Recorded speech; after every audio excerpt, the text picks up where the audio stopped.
Russian Ministry of Defense is warning that jihadists are planning to stage a chemical attack in the Idlib province of Syria. RT correspondent Dan Cohen has the story. It was just 5 days ago that U.S. National Security Advisor John Bolton warned the Syrian government against use of chemical weapons in its offensive to liberate Idlib province from the jihadist militants who took control back in 2015. If the Syrian regime uses chemical weapons, we will respond very strongly. And they really ought to think about this a long time before they come to any decision.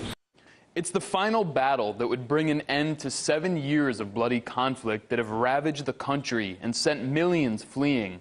The Syrian army is deploying units around Idlib, prepared for fierce fighting with thousands of militants from Hayat Tahrir al-Sham, the militant group formerly known as al-Nusra Front, or the Syrian affiliate of al-Qaeda.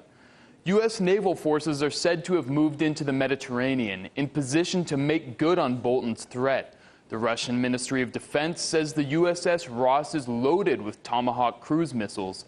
The White Helmets, the al-Qaeda-linked group who somehow are always present for alleged chemical attacks, are said to be ready to film with high-definition cameras supplied by USAID.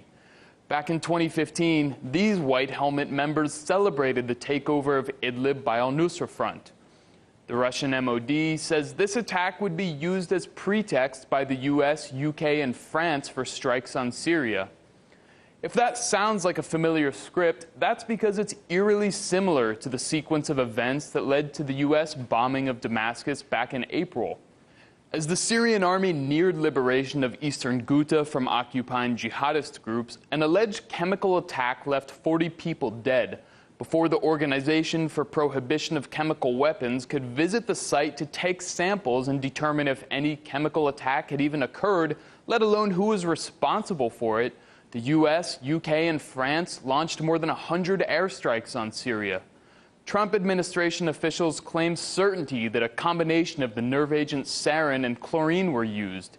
However, the OPCW fact-finding mission's interim report on the alleged chemical attack found no trace of sarin, and while it did find chlorinated organic molecules, it didn't determine quantities, leaving the possibility that it's a trace amount that could be found in such mundane items as drinking water. Despite the lack of evidence and clear rush to bomb, Nikki Haley said the U.S. was prepared to do it again.